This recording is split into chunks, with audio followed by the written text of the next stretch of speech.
बच्चों, इस video lecture में हम लोग फिजिक्स टेस्ट सीरीज़ के यूनिट टेस्ट 3 के बचे हुए क्वेश्चंस यानी 26 से लेकर के 50 तक के क्वेश्चन डिस्कस करेंगे।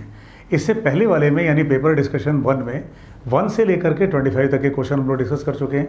वो आप प्लेलिस्ट फिजिक्स टेस्ट सीरीज़ में ढूंढ सकते हो। इस टेस्ट सीरीज़ का एम नीट 2025 में आपको 170 प्लस का स्कोरिंग कराना है, या ये कहा जाए 180 आउट ऑफ 180 स्कोर कराने का है। ये टेस्ट सीरीज़ ऑफलाइन और ऑनलाइन दोनों मोड्स में अवेलेबल है। Let's begin. Question number 26। बेटा, हमारे पास 4 कैपेसिटर्स हैं 25 माइक्रोफेराड के, और ये जो वोल्ट मीटर है इसने 200 वोल्ट नापा। इसका मतलब इन दोनों कैपेसिटर के अक्रॉस सेम पोटेंशियल डिफरेंस होगा 200। किसी भी एक कैपेसिटर पर अगर हम इन दोनों में से निकालें तो कैपेसिटेंस है 250 माइक्रोफेराड, दैट इज 10 की पावर -6। कितने का पोटेंशियल है 200 वोल्ट का, तो इसका मतलब जो आप इसको सॉल्व करोगे तो 5 × 10 की पावर -3 कूलम। जितना इस पर पॉजिटिव उतना ही इधर निगेटिव, सेम नीचे वाले कैपेसिटर के लिए। अब ये जो कॉम्बिनेशन है वो इसके साथ सीरीज में है, इसका मतलब सब पे एक जैसा चार्ज होगा, दैट इज ±5 माइक्रो कूलम।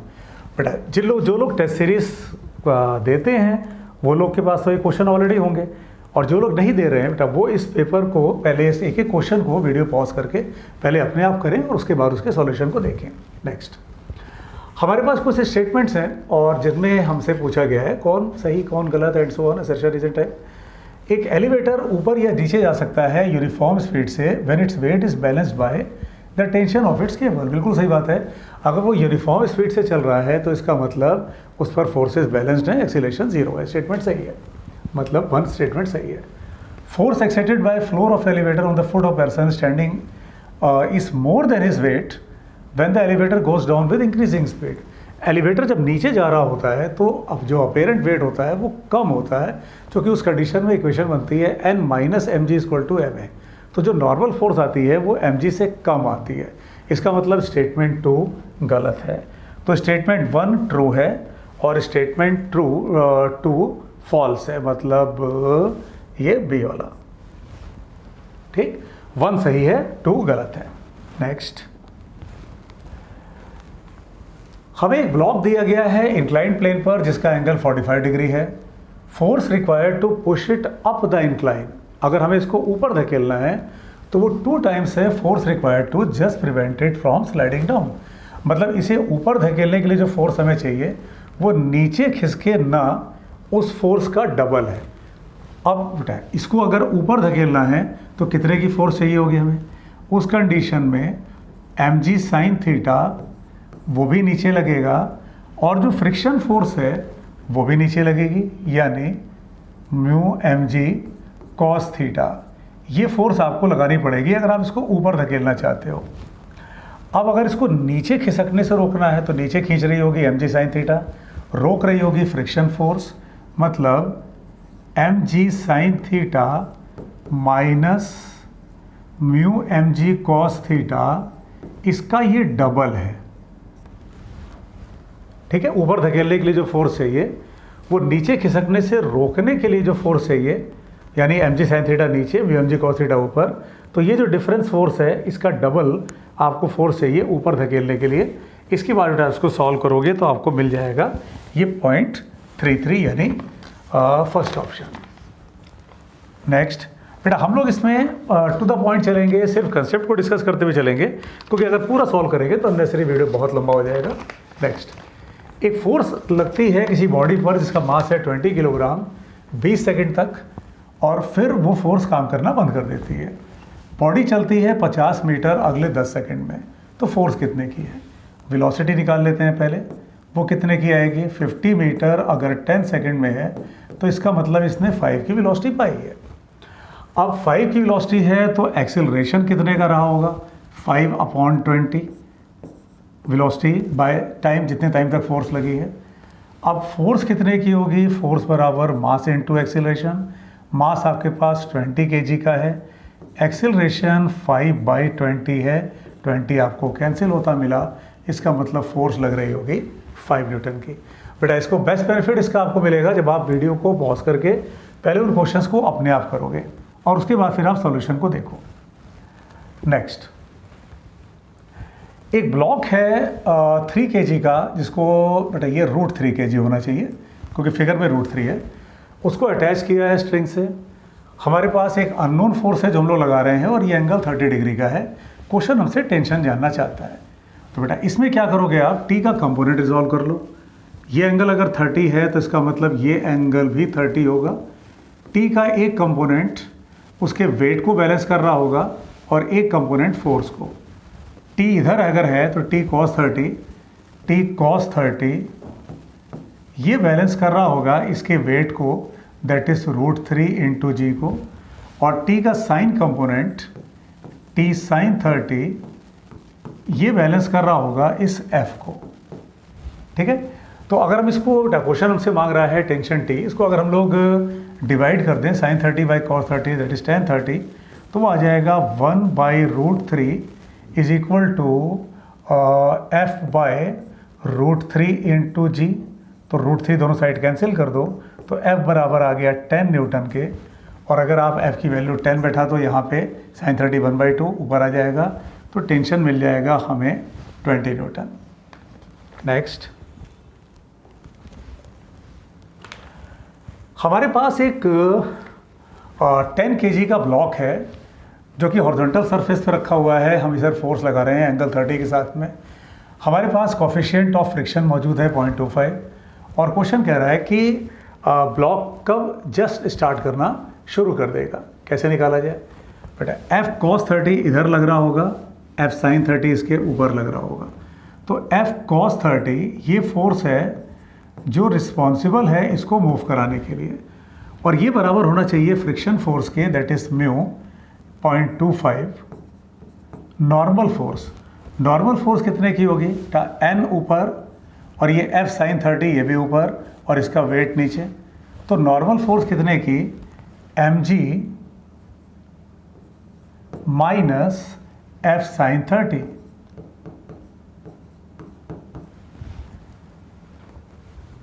ठीक है, क्योंकि नॉर्मल फोर्स और mg एफ sin 30 इसने मिलके mg को बैलेंस किया होगा, तो n को आप कह सकते हो mg माइनस एफ sin 30।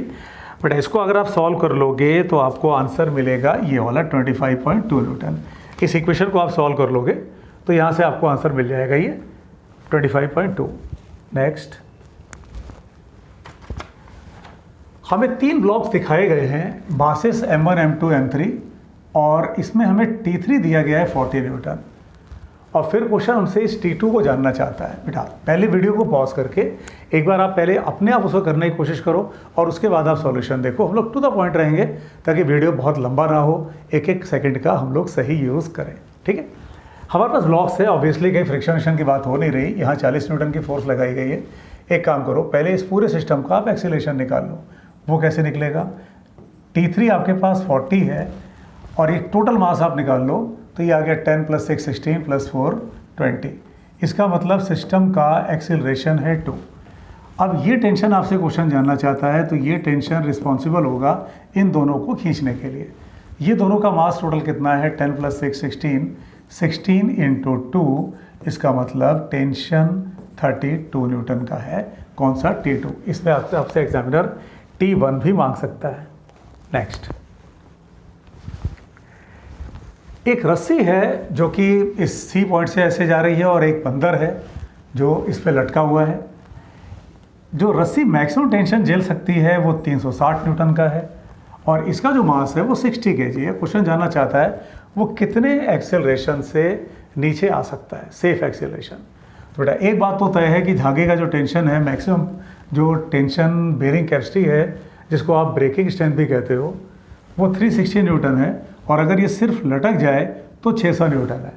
इसका मतलब ये नीचे आएगा तब टेंशन कम होगा। वैसे भी किसी स्ट्रिंग में अगर ब्लॉक नीचे की तरफ एक्सेलरेट करता है, जैसे आप लिफ्ट के अंदर रख देते हो, तब टेंशन कम होता है। जैसे कोई व्यक्ति अगर लिफ्ट के अंदर खड़ा है तो उसका वजन कब कम पता चलता है, जब वो नीचे जा रहा हो।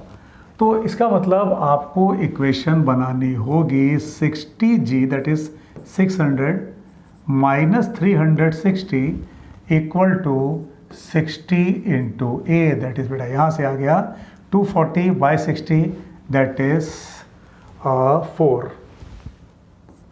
चेक कर लेते हैं बेटा एक बार हम लोग 33rd का, यस 4th। यानी 4 मीटर पर सेकेंड स्क्वायर डाउनवर्ड। नेक्स्ट, एक ब्लॉक 4 kg का है जिसे 2 स्प्रिंग बैलेंसेस से लटकाया गया है। क्वेश्चन आपसे जानना चाहता है कि बताइए इन दोनों की रीडिंग क्या है। बेटा अगर ये सीरीज कॉम्बिनेशन में है तो इन पे फोर्सेस एक जैसी होगी, ठीक। कई बार लोगों को ये कन्फ्यूज़न हो जाता है कि बी वाले से डायरेक्ट लटका है तो इस पर एक्सटेंशन ज़्यादा होगा या इसका इलोंगेशन ज़्यादा होगा या ये रीडिंग ज़्यादा बताएगा। ऐसा बिल्कुल नहीं है, क्योंकि सीरीज कॉम्बिनेशन है, फोर्स एक जैसी होगी और सिस्टम इक्विलिब्रियम में है, दोनों ही 4 kg नापेंगे, ठीक है बेटा। ये सब चैप्टर्स हैं, न्यूटन्स लॉ एटसेट्रा कंसेप्ट्स हैं। ये अगर आप फिजिक्स मूनशॉट का ऐप डाउनलोड कर लो तो उसमें स्टोर सेक्शन में कई चैप्टर्स आपको मिल जाएंगे। फॉर एग्जांपल ये जो पीछे कंसेप्ट गया है स्प्रिंग वाला, या इससे पहले जो कंसेप्ट गया था कैपेसिटर का, तो ये सारे चैप्टर्स आपको वहाँ पे स्टोर सेक्शन में मिल जाएंगे। उस ऐप में आप फ्री में टेस्ट भी दे सकते हो और उसमें स्टोर सेक्शन में बहुत सारे चैप्टर, SHM, कैपेसिटर, इलेक्ट्रोस्टैट्स, ये linear motion, projectile motion, Newton's law, ये सब बहुत नॉमिनल प्राइसेस में अवेलेबल हैं। तो अगर आप उन्हें परचेज करके उन्हें स्टडी करो तो आपका पूरा वो चैप्टर अच्छे से तैयार हो जाएगा, एक बढ़िया कमांड के साथ, right from basic to completion level. एक बार आप ट्राई करके देखना। नेक्स्ट, 3 वेट्स हैं W, 2W, 3W, उनको आइडेंटिकल स्प्रिंग के साथ में लटका दिया। यानी केस कुछ ऐसा है कि आपने ये ऐसे 3 अलग अलग मासेस हैं, उनको आपने लटका रखा है। ये W है, 2W है और ये 3W है। क्वेश्चन ये कहता है कि ये फ्रीली फॉल कर रहा है। बेटा फ्री फॉल का मतलब क्या हुआ कि ये G के एक्सेलरेशन से गिरेगा। किसी एक ब्लॉक को देखते हैं, मान लो इसको देखा है, इसका मास था m, तो इसका वेट नीचे लग रहा होगा mg, और अगर ये फ्री फॉल कर रहा है तो सीडो फोर्स आप दिखा सकते हो ऊपर की तरफ mg, इसका मतलब नेट फोर्स 0। और अगर नेट फोर्स 0 है तो स्प्रिंग्स में कोई इलोंगेशन नहीं आया होगा, कोई डिफॉर्मेशन, कोई कंप्रेशन नहीं। आप ये देख सकते हो, बट इस बात से मत कंफ्यूज होना कि इसका वेट ज़्यादा है। अगर ये आप 3m लोगे तो ये 3mg, तो ऊपर भी तो 3mg ही आएगा। तो कुल मिला के फोर्सेज एक दूसरे को कैंसिल कर देंगी, यानी स्प्रिंग अपनी नेचुरल लेंथ पे रहेगा। इसका मतलब सभी जो रॉड है उससे इक्वल डिस्टेंस पे रहेंगे, दैट इज सी ऑप्शन। बच्चों ये सारे कंसेप्ट आपको चैप्टर में मिल जाएंगे, ऐप में आपको स्टोर सेक्शन में कोर्स के फॉर्म में अवेलेबल मिलेगा। अब यहाँ से सेक्शन बी स्टार्ट हो जाता है। जैसा आप जानते हो सेक्शन बी में टोटल आपको 10 क्वेश्चन करने होते हैं आउट ऑफ 15। हम लोग लेकिन सारे क्वेश्चन डिस्कस करेंगे। 36, 3 फोर्सेस लग रही हैं F1, F2, F3 मास m पे। F2 और F3 परपेंडिकुलर है म्यूचुअली। इसका मतलब कंडीशन कुछ ऐसे होगी कि ये अगर F2, F3, अब वो सिस्टम इक्विलिब्रियम में है, पार्टिकल स्टेशनरी है। इसका मतलब क्या हुआ कि इनका रिजल्टेंट F1 से कैंसिल हो रहा होगा, इसका मतलब F1 इधर होगा। अब क्वेश्चन ये कहता है कि अगर हम F1 को रिमूव कर दें, तो इसका मतलब F2 और F3 का जो रिजल्टेंट था उस डायरेक्शन में एक्सेलरेशन मिलना चाहिए। F2, F3 का रिजल्टेंट ही तो F1 था, बस डायरेक्शन अपोजिट। इसका मतलब ए ऑप्शन। इनफैक्ट ये जो F1 है ये बराबर होना चाहिए किसके, F2 और F3 के रिजल्टेंट के, that is F2 square plus F3 square whole root. तो इनका जो रिजल्टेंट होगा वो F1 से कैंसिल हो रहा होगा।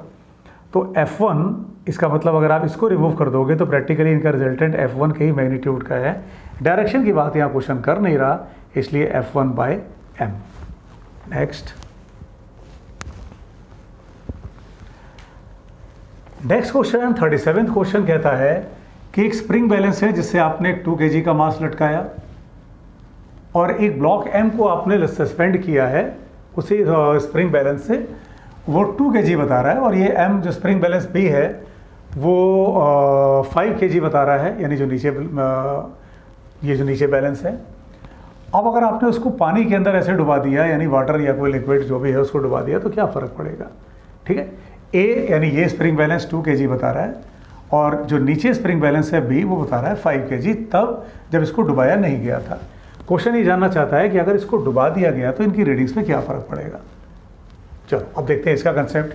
जब इसको लिक्विड में डुबा दोगे तो इस पर बाइंड फोर्स लगेगी, तो इसका मतलब ए जो होगा बायंट फोर्स के कारण उसका जो वेट रीड करेगा वो 2 से कम करेगा। जैसे किसी चीज़ को अगर आप पानी में रखो तो बायंट फोर्स के कारण उसका वजन आप पर कम महसूस होता है, क्योंकि बायंट फोर्स उसके वेट के अपोजिट काम कर रही होती है। तो इसका मतलब ए 2 kg से कम होगा, तो ए आ गया लेस देन 2 kg, और बी जो होगा वो 5 kg से ज़्यादा। कारण जो बायंट फोर्स एम पर आप लेंगे, जो बायंट फोर्स एम पर ऊपर की तरफ लिक्विड के कारण लग रही है, तो लिक्विड पर वही फोर्स डाउनवर्ड। इसका मतलब सी ऑप्शन यानी बी जो होगा वो 5 किलो से ज़्यादा नापेगा। क्यों? क्योंकि उस पर बायंट फोर्स नीचे की तरफ आ रही होगी लिक्विड पे, और जब आप ऑब्जेक्ट की बात करोगे, मास की बात करोगे, तो उस पर बायंट फोर्स ऊपर की तरफ, इसलिए वो 2 kg से कम। नेक्स्ट, हमें पोजीशन टाइम ग्राफ दिया गया, पार्टिकल का मास 0.1 kg। क्वेश्चन हमसे जानना चाहता है इम्पल्स एट t = 2। बेटा इम्पल्स होता क्या है? Change in momentum. आप t = 2 के जस्ट बाद की वेलोसिटी देखो, जस्ट पहले की देखो, तो इसके जस्ट बाद की वेलोसिटी तो 0 है, 0। इनिशियल वेलोसिटी स्लोप से निकाल लो तो 4/2 दैट इज़ 2, तो final velocity minus initial velocity into mass that is 0.1, तो ये मिल गया हम लोगों को माइनस में 0.2 दैट इज़ बी ऑप्शन। 2 पर निकालना था तो 2 के जस्ट बाद की वेलोसिटी और जस्ट पहले की वेलोसिटी, यानी मोमेंटम का जो चेंज होता है वही तो इम्पल्स होता है। नेक्स्ट, हमसे स्प्रिंग कांस्टेंट और लेंथ के ग्राफ के बारे में क्वेश्चन पूछ रहा है। बेटा होता क्या है? स्प्रिंग कांस्टेंट जितना स्प्रिंग लंबा होता जाता है, स्प्रिंग कांस्टेंट उतना छोटा होता जाता है। यही कह लो कि स्प्रिंग जितनी लंबी होती जाती है, स्प्रिंग कांस्टेंट उतना छोटा होता जाता है। तो K is inversely proportional to L, या आप ये कह लो K × L = कांस्टेंट। तो बेटा ये एक हाइपरबोलिक ग्राफ होगा, तो इसका मतलब ये डी ऑप्शन। बेटा मैं फिर रिपीट कर रहा हूँ, इसमें आप पहले जिन्होंने जो टेस्ट सीरीज़ ज्वाइन कर बच्चे किए हैं, बेटा वो तो पेपर का उन्होंने सॉल्यूशन किया होगा। बहुत सारे बच्चे ऑफलाइन ऑनलाइन दे रहे हैं इसको, तो जो बच्चे पेपर पहले दे चुके हैं वो तो डायरेक्ट इसका सॉल्यूशन देख लेंगे। जो बच्चे फर्स्ट टाइम दे रहे हैं, जिन्होंने टेस्ट सीरीज़ नहीं ज्वाइन किया हुआ है, कोई बात नहीं, आप इन क्वेश्चंस को सॉल्व करो, लेकिन कैसे? पहले वीडियो को पॉज करके अपने आप करने की कोशिश करो, उसके बाद सॉल्यूशन देखो। अगला क्वेश्चन, एक ब्लॉक है इंक्लाइंड प्लेन पर जिसका कि एंगल अल्फा है हॉरिजॉन्टल के साथ में। जैसे जैसे आप अल्फा को बढ़ाते चले जाते हो, मतलब केस कुछ ऐसा हो गया है कि ये इंक्लाइंड प्लेन है और आप इस एंगल को बढ़ाते चले जा रहे हो, और आप ये देखते हो कि जब एंगल थीटा हो गया तब ब्लॉक ने मोशन स्टार्ट कर दिया। जब एंगल थीटा होगा उस समय इसका मतलब mg sin थीटा को जस्ट बैलेंस कर रहा होगा म्यू mg cos थीटा। यानी जब आप इक्वेशन बनाओगे, जिस एंगल पर ये ऑब्जेक्ट स्लाइड करने लगेगा, तो mg sin थीटा को बैलेंस कर रहा होगा म्यू mg cos थीटा। तो mg cancel, mu = tan theta. यही तो एंगल ऑफ रिपोज होता है, फ्रिक्शन। बेटा ये भी कोर्स के फॉर्म में अवेलेबल है स्टोर सेक्शन में। अगर आपका कहीं कोई कंसेप्ट वीक है, आप उसे स्ट्रॉन्ग कर सकते हो, सिर्फ उस चैप्टर को परचेज करके, सिर्फ चैप्टर को स्ट्रॉन्ग करके। नेक्स्ट 41, एक ब्लॉक को रखा गया इंक्लाइंड प्लेन पे और उसको नीचे की तरफ धकेलना पड़ रहा है। मतलब आपके पास कोई इंक्लाइंड प्लेन है, उस पर आप एक ऑब्जेक्ट को रख के आप उसको नीचे की तरफ धकेलना पड़ रहा है। इसका मतलब ये हुआ कि फ्रिक्शन फोर्स बड़ी है। फ्रिक्शन फोर्स बड़ी है, एंगल ऑफ इंक्लिनेशन। बेटा जब एंगल ऑफ रिपोज आता है उस पर बॉडी अपने आप मूव करने लगती है, या कह लो जस्ट स्लाइड करने लगती है। और अगर आप एंगल ऑफ रिपोज से ज़्यादा ले लो तब तो बॉडी ट्रांसलेट कर जाती है, एक्सेलरेट कर जाती है। बल्कि क्वेश्चन कह रहा है कि आपको इस पर धक्का लगाना पड़ रहा है। इसका मतलब जैसे फॉर एग्जांपल मान लो इस इंक्लाइन प्लेन का एंगल ऑफ रिपोज हो 30 डिग्री, ठीक, 30 डिग्री पर ही स्लाइड करने लगेगा। तो अगर आप 30 डिग्री से ज़्यादा रखोगे, 40 डिग्री 45 डिग्री, तो बॉडी ट्रांसलेट कर जाएगी, एक्सेलरेट कर जाएगी रदर। लेकिन अगर आप 30 से कम रखोगे तो स्लाइड नहीं करेगी, आपको धक्का लगाना पड़ेगा। इसका मतलब जो इंक्लाइन प्लेन है उसका एंगल ऑफ रिपोज से छोटा है। नेक्स्ट, एक बॉडी को टी टाइम लगता है इंक्लाइन प्लेन से नीचे आने में जब वो स्मूथ है, और जब वो रफ है तब उसको 2t टाइम लगता है। तो क्वेश्चन आपसे जानना चाहता है कि म्यू कितना है। तो जब मान लेते हैं कि ये इंक्लाइंड प्लेन की जो लेंथ है ये है x, तो जब कोई फ्रिक्शन वगैरह कुछ नहीं है तो उसको नीचे आने में कितने का समय लगेगा? x बराबर हाफ ए टी स्क्वायर चलाओगे आप, तो t कितना होगा? 2x बाई ए, तो 2x बाई ए कितना? g sine theta whole root. ये टाइम लगा जब कोई फ्रिक्शन वगैरह नहीं था। जब फ्रिक्शन है तब कितने का टाइम लगेगा? 2x, नीचे की तरफ फोर्स g साइन थीटा, और इसको अपोज कौन कर रहा होगा? Friction force mu G cos theta, या कह लो फ्रिक्शन के कारण एक्सेलरेशन। अब ये टाइम इस टाइम का डबल है, मतलब क्वेश्चन ने कहा है टाइम t लगा और इसे लगा है टाइम 2t, तो मतलब ये 2 यहाँ आ जाएगा, यानी अगर ये t है तो ये 2t है। अब इसके बाद आप इसको सॉल्व कर लो, तो आपको क्वेश्चन मांग क्या रहा है? म्यू की वैल्यू, तो आपको म्यू मिल जाएगा ये पहला वाला 3/4 tan थीटा। बेटा आप इसको सॉल्व कर लेना, 2x और 0 सीधे ही कटता दिख रहा है, आप इसे सॉल्व कर लेंगे तो आपको म्यू मिल जाएगा 3/4 tan थीटा। मेन कंसेप्ट है, इक्वेशन समझो आप, इक्वेशन कैसे बन रही है, उसके बाद तो मैथमेटिकल सॉल्यूशन है बस। नेक्स्ट, मैक्सिमम फोर्स कितनी हो ताकि ब्लॉक मूव ना करे? इसमें क्या करेंगे भाई? ये एंगल 60, तो इसका मतलब ये एंगल भी 60, F का कॉस कंपोनेंट इधर, F का साइन कंपोनेंट नीचे, इसका मतलब F cos 60 ये इसको स्लाइड कराने के लिए जिम्मेदार होगा। म्यू दैट इज 1/2√3, ये म्यू हो गया, और नॉर्मल फोर्स कितने की हो जाएगी? √3 इंटू जी, यानी mg प्लस F साइन 60। कैसे बनी ये इक्वेशन?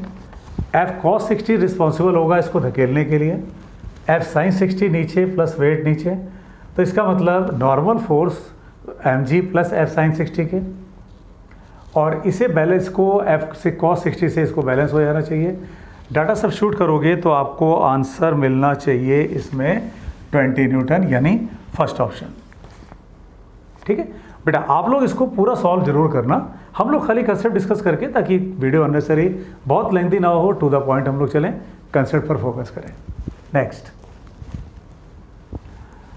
अब ये असर्शन रीजन का क्वेश्चन हो गया बेटा। इधर भी आप देखो तो एग्जाम में असर्शन रीजन के क्वेश्चंस बड़े हैं, और उससे क्या हो रहा है कि बच्चे थोड़ा असर्शन रीजन कंफ्यूज करता है, खासतौर से ये जो पहला और दूसरा ऑप्शन होता है इसमें। तो अगर आप कंसेप्ट पे बिल्कुल स्ट्रांग हो तो आप आसानी से कर लेते हो, अदरवाइज कन्फ्यूज़न होता है। क्या है कंसेप्ट इस क्वेश्चन का? बरसात के दिन में कार या बस को चलाना हाई स्पीड पे डिफिकल्ट होता है। यस, बात सही है। रीज़न क्या कहता है? Value of coefficient of friction is lower due to wetting of surface, यानी सड़क जो है जो गीली हो जाती है उसके कारण म्यू कम हो गया, और म्यू कम होने के कारण जो फ्रिक्शन मिला हमें वो कम मिला। यस, बात सही है, क्योंकि जब हम गाड़ी चलाते हैं तो हम फ्रिक्शन के कारण ही तो चला पाते हैं। अगर सरफेस पर फ्रिक्शन ना हो, जैसे कोई व्यक्ति किसी ऐसी जगह चले जो बिल्कुल स्मूथ है एकदम, तो उस पर चल ही नहीं पाएगा, फिसल के गिर जाएगा। चलने के लिए फ्रिक्शन की ज़रूरत होती है। तो यस, ये बात सही है कि अगर सड़क गीली है तो वो चल ही नहीं पाएगा, या उतनी रफ्तार से चल नहीं पाएगा, क्योंकि उसको म्यू जी का एक्सेलरेशन चाहिए। तो असर्शन भी सही है, रीज़न भी सही है, और रीज़न असर्शन को एक्सप्लेन भी कर रहा है। नेक्स्ट, एक लाइट बल्ब है, यानी ये बल्ब एक कैपेसिटर है और एक बैटरी को आपने इससे कनेक्ट करके रखा है।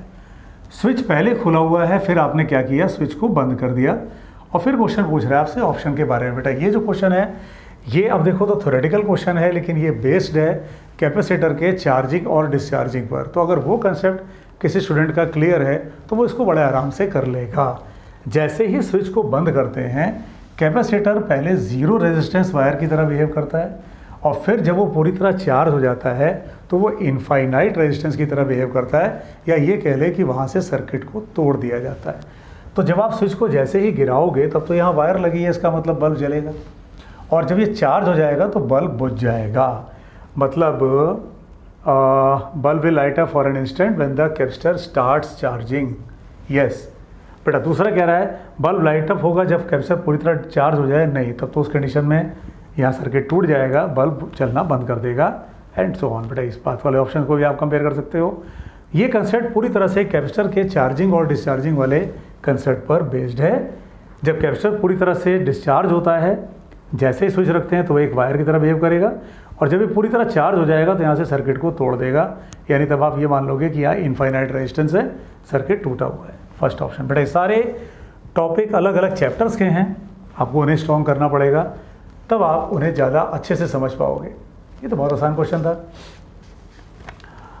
12 और 6 सीरीज़ में इनका के इक्विवेलेंट 4 के साथ पैरेलल, ठीक, 2 और 2 यहाँ पैरेलल, इधर से जो आएगा वो इसके साथ में सीरीज़ में, इधर से जो आएगा वो इसके साथ में सीरीज़ में, और उसके बाद पैरेलल कम्बिनेशन बनाते हुए फिर आप सी के साथ में उसका इक्विवेलेंट ले लोगे, सी के साथ में, तो आपको इसमें आंसर मिल जाएगा ये सी वाला, लास्ट सी वाला 23/32। क्या करोगे, इन दोनों का सीरीज़ फिर इसके साथ पैरेलल, जो आया इसके साथ सीरीज़, इधर ये पैरेलल, फिर जो आया इसके साथ सीरीज़, अब इधर से जो आया है और इधर से, अब उसके बाद में उनका पैरेलल कॉम्बिनेशन बैठा के इसके साथ सीरीज़ में, तो आप चेक कर लेना, आपको ये ऑप्शन मिल जाना चाहिए। नेक्स्ट बच्चों, इनकेस अगर किसी क्वेश्चन में आपको कोई डाउट हो रहा है तो वो आप चैट बॉक्स में लेकर के पूछ सकते हो, कोई डाउट होगा तो उसको आप इसमें क्लियर कर सकते हो। 4 मेटेलिक प्लेट्स हैं अपने पास, सबका सरफेस एरिया एक ही है और हमें ए और बी के बीच में बोला गया है। बेटा इसका जो कंसेप्ट है, अगर आप इस चैनल पे एक इम्पॉर्टेंट कंसेप्ट सीरीज नाम की प्लेलिस्ट है, आप उसमें ढूंढना, तो ये जो कैपेसिटर के कॉम्बिनेशन को निकालने का शॉर्टकट तरीका है वो उसमें बताया हुआ है। क्या करते हैं उसमें, नंबरिंग करते हैं 1 2 3 4 5 6, फिर जितनी प्लेट्स होती हैं ये बना दी जाती है 1 2 3 4 5 6, फिर कॉम्बिनेशन बनाया जाता है किसका किसका, 2 3 एक ही प्लेट है, 4 5 एक ही प्लेट है, 6 को 1 से जोड़ दिया गया है, ऐसे जोड़ दो। किन 2 पॉइंट्स के बीच में कैपेसिटेंस निकालना है, इन 2 पॉइंट्स के बीच में ए और बी। अब बेटा ये दोनों कैपेसिटर सीरीज़ में है, 1 2 के बीच का, 5 4 5 6 के बीच का, और जो आएगा वो 3 4 के साथ पैरेलल में है। मतलब यहाँ से सीरीज़ कॉम्बिनेशन आएगा आपके पास C/2 और C के साथ जुड़ेगा तो 3C/2, that is D option, ठीक है ना, C/2 plus C, that is 3C/2। Next, हमारे पास एक कॉम्बिनेशन दिया गया है, बट अगेन देखो ये तो वैसी कैपेसिटर वाले कंसेप्ट पर है कि कैपेसिटर जब पूरी तरह चार्ज हो जाता है तो क्या कंडीशन होती है। क्वेश्चन हमसे सी पर चार्ज जानना चाहता है, कैसे निकलेगा भाई।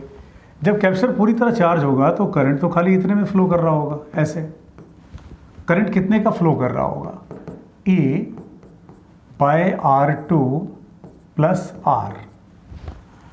अब अगर हम लोग इन पॉइंट्स को कुछ नाम दे दें, let us call it E and B, तो पोटेंशियल अक्रॉस ए बी ये कितने का होगा, I/R2, that is E/R2 plus small r into R2, ये पोटेंशियल डिफरेंस है। अब जब इसमें से कोई करंट पास करेगा नहीं कैपेसिटर में से, तो इस रेजिस्टेंस का कोई मतलब नहीं बना। इसका मतलब चार्ज कितना होगा, C into VAB, that is ये वाला C वाला, C into ER2 by R2 plus R। Current निकाला, पोटेंशियल डिफरेंस निकाला, Q इक्वल टू CV चलाया। नेक्स्ट, अब बच्चों देखो ये भी जो क्वेश्चन है ये charging and discharging of capacitor पर ही बेस्ड है। क्या कह रहा है क्वेश्चन, 3 आइडेंटिकल कैपेसिटर्स हैं, तीनों पर आपने चार्ज दिया और उनको फिर अलाउ किया R1 R2 R3 से डिस्चार्ज करने के लिए। जो डिस्चार्जिंग में फॉर्मूला होता है Q equal to Q0 e⁻t/RC। जब कोई कैपेसिटर डिस्चार्ज होता है तो उसका ये फॉर्मूला होता है। इसी को आप अगर समझने के लिए ऐसे लिख दो, e⁻t/RC। अब जिसका रेजिस्टेंस सबसे छोटा होगा उसकी ये t/RC वैल्यू बड़ी होगी, और जब ये बड़ा होगा तो डिनोमिनेटर बड़ा होगा, डिनोमिनेटर बड़ा होगा तो 4 छोटा होगा।